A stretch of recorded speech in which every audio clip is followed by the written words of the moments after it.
অ্যাডেনিয়ামের বীজ থেকে চারা তৈরি অনেক বাগানি করছেন এবং সেই ভিডিও ফেসবুক পেজ বা ইউটিউব চ্যানেলে আপলোড করা হয়েছিল। কিন্তু এই বীজ জার্মিনেট করার কতদিন পর পটিং করা যাবে আলাদা আলাদাভাবে, চলুন জেনে নেওয়া যাক আজকের ভিডিওয়।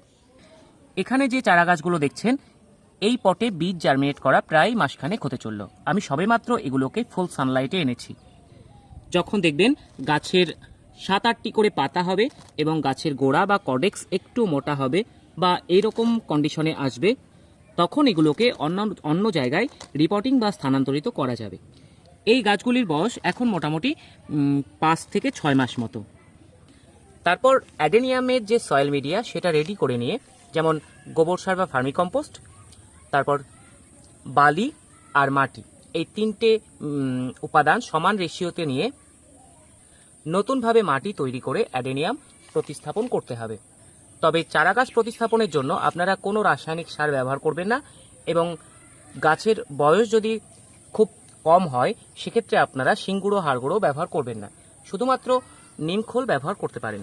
সেক্ষেত্রে আপনারা গ্রো ব্যাগেও বসাতে পারেন একটা একটা করে, কিংবা এই ধরনের ফ্ল্যাট টবে সয়েল মিডিয়া নিয়ে